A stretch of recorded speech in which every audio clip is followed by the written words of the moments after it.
Yahoo minasan, welcome back again with Mr. K di sini. Oke, tanpa banyak emeng ya, karena chapter kali ini udah mulai perang beneran di Wano. Jadi let's go mawon kita react chapter 988 versi channel karet ini. Here we go again, let's go! Chapter 988, Sorry for the Wait. Cover judul masih diisi cover story BG Family, melanjutkan apa yang terjadi di chapter sebelumnya ketika Lola dan Chiffon tak mengakui kalau Pon adalah ayah kandungnya dan meninggalkan Pon dengan berlayar bersama BG Pirates. Tapi walaupun gak diakui guys, seorang ayah gak bakal menyerah untuk mendapat pengakuan dari anaknya. Maka dari itu, Pon langsung nyemplung ke laut berenang menuju ke Dark Continent. Maaf, maksudku menuju kapal BG Pirates, walaupun saat ini ya posisinya sedang dihujani bejibun meriam dari angkatan laut yang mengejar BG Pirates. Tetap semangat ya, Pon.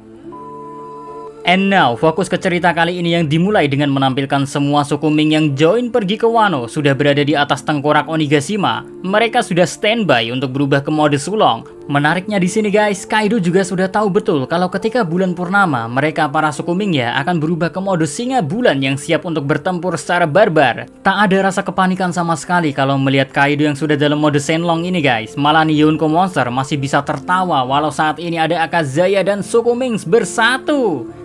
Sombong bener ya nih Yonko. Apa mentang-mentang ada bantuan dari Beast Pirate yang dipimpin oleh Jack datang ke atas tengkorak Onigashima juga? Nih orang ya, Jack ya, membawa banyak sekali smile user ditemani salah satu numbers bernama Nanggi yang fisiknya layaknya Oni dalam legenda Jepang kisah Momotaro.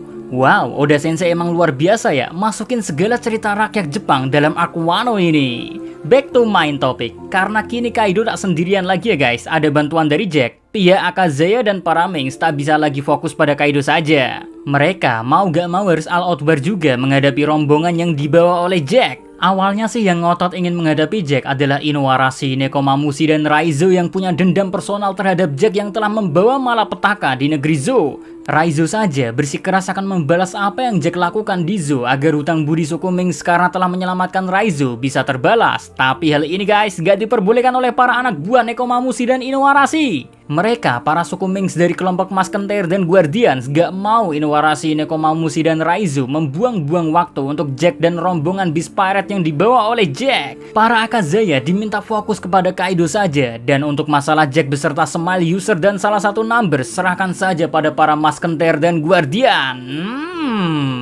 Nah guys, di saat ini pula lah para suku Ming secara bersamaan mereka semua berubah ke mode sulong. Baik Guardians dan Musketeer semuanya berubah ke mode sulong yang wujudnya ganas abis. Padahal dalam wujud normal ada yang kelihatan imut kan, tapi tidak untuk mode sulong. Semua Mings di sini kelihatan garang dan berbes semua. Seekor jerapah, zebra, gorila, rusa yang dikenal sebagai hewan herbivora tampilannya ya. Di sini dalam mode sulong malah kelihatan bagaikan pemangsa saja alias karnivora. Suara auman suku Ming yang berada dalam mode sulong pun tiba-tiba menjadi sama dalam satu irama, layaknya kelompok serigala yang ingin memburu mangsanya.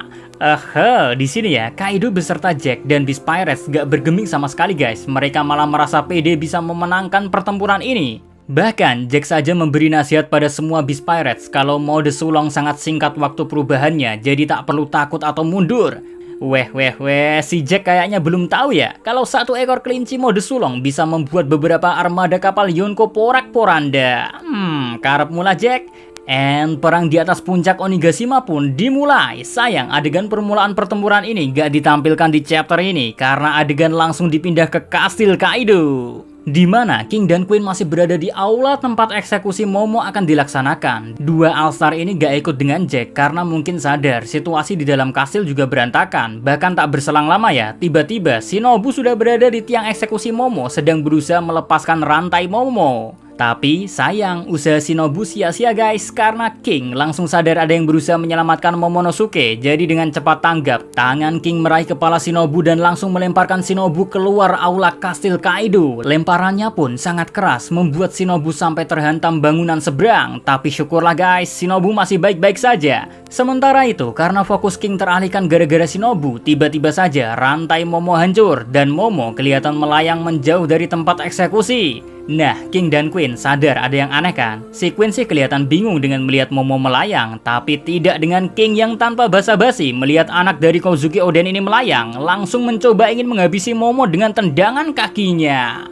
Untungnya, sesaat tendangan King mau menerjang Momo, seperti ada yang menahan tendangan dari All-Star Kaido ini. Dan ternyata yang menahan adalah Sanji. Memanfaatkan kekuatan Right Switch yang bisa membuatnya tidak terlihat, Sanji berusaha menyelamatkan Momo secara diam-diam, tapi malah ketahuan oleh King. Jadi mau gak mau, Sanji harus meladeni King terlebih dulu. It's okay, no problem sih. Yang penting Momo sudah berhasil dibebaskan dari rantai, dan Sanji pun langsung melemparkan Momo yang dibawanya ke arah Shinobu sambil memuji keberanian Momo bagaikan seorang pria sejati. Itu loh kata-kata Momo kepada Kaido sebelumnya. Wah, oke, misi pembebasan Momo berarti selesai ya. Kini fokus semua orang tinggal battle saja sampai titik darah penghabisan. Dan untuk kasus Sanji harus bisa menghandle King yang saat ini King telah berubah ke mode Ancient Zoan Pteranodon, menerjang tubuh Sanji dengan paruh tajamnya. Sanji gak bisa kabur dari posisi ini guys. Saat serangan King dalam mode Pteranodon menghantam bangunan lain saja ya, kita tak mendapat petunjuk apapun apakah Sanji baik-baik saja atau tidak. Tapi melihat fakta sebelumnya ketika Sanji dalam mode Red Switch diserang oleh Paegwan ya, pastinya koki mesum kita ini baik-baik saja. Ya intinya kecurigaan Nami dan Carrot tentang Sanji yang mencari wanita penghibur lenyap. Karena saat ini Sanji is back bro. This chef is ready to cook mano empret.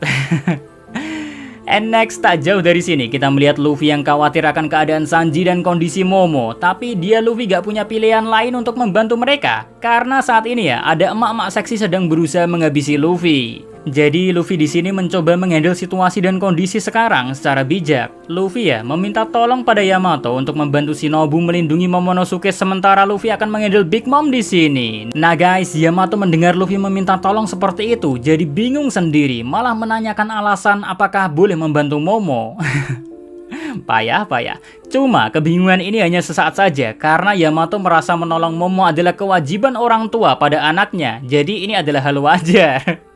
Oke, Mimin stop dulu di sini ya. Bahas kesablingan Yamato yang ternyata membuat Mr. Case sadar betul kalau Yamato yang punya impian menjadi Oden ternyata nggak cuma sekedar hipotesa saja. Secara real, Yamato memang ingin menjadi Oden, atau lebih tepatnya, dia tak mau jadi penerus impian Oden, tapi dia ingin menjadi Oden yang sesungguhnya. Bingung dah sampean.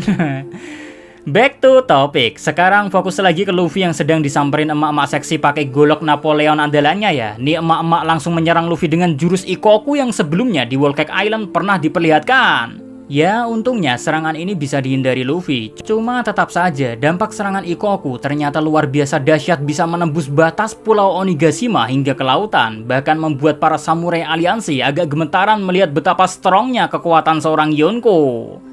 Untung sih Luffy gak terlalu memikirkan kekuatan Big Mom ya. Si Baka Sencho malah lebih penasaran ingin pergi ke atas membantu para Akazaya. Tapi karena saat ini dia sedang diganggu Big Mom, Luffy khawatir kalau dirinya pergi ke atas, Big Mom akan mengikutinya juga. Dan itu sama saja ya, membuat para Akazaya harus berhadapan dengan double Yonko. Jadi mau gak mau ya, Luffy kayaknya harus mengatasi problem dengan Big Mom dulu nih. Nah, sementara itu, Big Mom yang merasa Luffy menghindari serangannya tadi, mengira Luffy ketakutan dan kabur darinya. Langsung deh, si Big Mom ini memanggil Zeus agar bisa menggunakan petirnya untuk menyerang Luffy dari jarak jauh. Tapi saat Big Mom memanggil Zeus, Zeusnya nggak nongol. Usut punya usut, ternyata Zeus dicuri lagi oleh Nami. Bagi Nami sih nggak mencuri ya, karena Nami sudah menganggap Zeus adalah sahabatnya. Menamai Zeus dengan sebutan Buster adalah bukti Zeus bukan sekedar homie, tapi rekan yang akan diselamatkan Nami apapun yang terjadi. Tapi tetap saja, apa yang Nami lakukan sepertinya sia-sia, karena walau hati Zeus ingin bersama Nami, Zeus tak bisa menolak perintah Big Mom. Kalau sampai Zeus menolak, jiwa Zeus akan dilenyapkan oleh Big Mom. So, di sini Zeus tak bisa melawan dan harus mentaati perintah Big Mom guys. Bahkan parahnya, Big Mom memberi perintah Zeus untuk menyambarkan petir ke arah Nami. Nah, Nami yang sadar betul dia dalam bahaya besar sebenarnya udah menangis nih ya. Bahkan tangisannya campur aduk karena merasa dihianati oleh Zeus dan kini nyawanya sangat terancam karena emak-emak seksi mengejarnya. Untungnya guys, di momen ini dari kejauhan ada bayang-bayang sepeda motor yang sedang ngebut. Ternyata Franky sedang mengendarai Kurosai. Tak hanya Franky saja sih, karena di atas motor ini ada Brook pula, di mana mereka berdua ya memanfaatkan sepeda motor ini melaju kencang ke arah Big Mom dan langsung melakukan manuver jumping mengarahkan motor keren yang bernama Kurosai ke wajah Big Mom dengan sangat keras. Penyok-penyok dah wajah emak-emak ini. Sementara itu ya, Brook langsung melakukan tebasan jiwa yang sukses membelah Zeus lagi. Patut diacungi jempol memang. Sekarang di kru SHP gak cuman trio monster yang berani barbar, Brook dan Franky pun gak peduli lagi mau lawannya lebih kuat darinya ataupun tidak. Yang penting skuiwai lah. Apa salahnya mencoba? Lebih baik menyesal mencoba daripada gak pernah mencoba kan?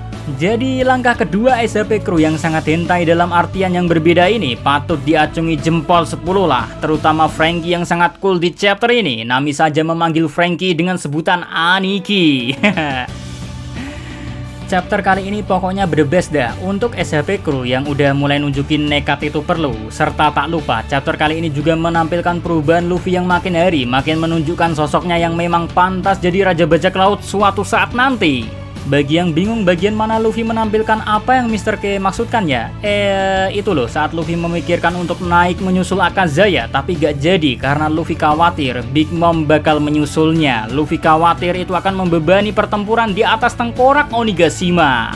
Jadi di sini Luffy terbilang sangat bijak dalam memikirkan resiko. Hal seperti ini sangat amat jarang kita lihat di diri Luffy kan. So ini merupakan hal yang sangat interesting. Jadi gak sabar nunggu chapter 989 6 September nanti. So see you again next time. Adios ya Caramelo. Stay safe everyone. Salam Animania.